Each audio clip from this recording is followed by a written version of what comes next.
dərsimiz frazeoloji birləşmələrdir. İndi isə baxırıq ki, görək 3D-nin şagirdləri frazeoloji birləşmələrin mənalarını başa düşür. Gözü sataşmaq.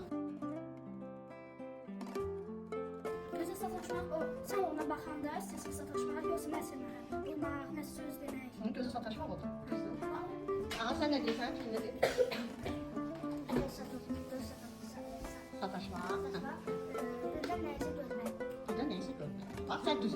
Bax, gözü sataşmaq, bir də neysə görmək demək. Aferin. Gəl demək. Gəl demək. Bilmirəm. Özün nə düşünürsən? Necə ola bilər? Gəl demək nə demək? Belə gəl demək. Gəl deyirsən. Sən can. Sən can.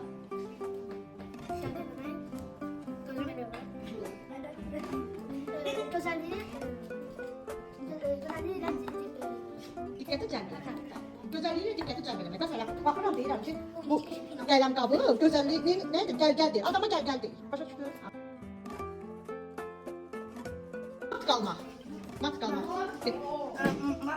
Mat qalmaq o şokda qalmaq. Şokda qalmaq. Sən canəsən?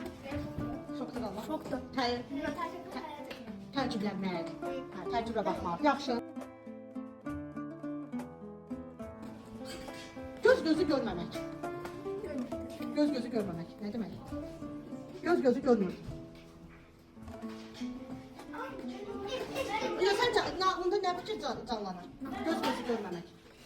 O demək bir şeydir. Gözlərin qabaqlarında çox sən istəyən şeylər var və hamıdan istəyirsən nə bilim oynamaq ya yemək və Seçim edirsən. gözlərinə Gözü yaxşı da görmür. elə bir şey. Aha. Sən canəsən? Mən də onu Ne deyirsən? Hə, de. Rəqəm qaranlıq olsun da qaranlıq. Ay, sağ. Qaranlıqda gözü görmür. Qaranlıq olmaq demək. Nəzər salmaq. Nəzər salmaq. Orada baxmayın. Fikrinizdə nə canlanır? Nəzər salmaq. Səncə? Nəzər salmaq. Nəsə edirsən o qalıcı baxmaq.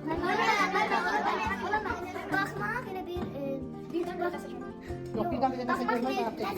Baxmaq nəzərdən keçirtmək. Ay, sağ. Belə də. Aferin. Nəzərdən keçirmək. Aferin. Cin atına minmək. Kim deyək? Cin atına minmək. Neçə? Arxulama. Cin atına minirsən. Bir sözlə Cin atına minmək. Başqa? Aha da.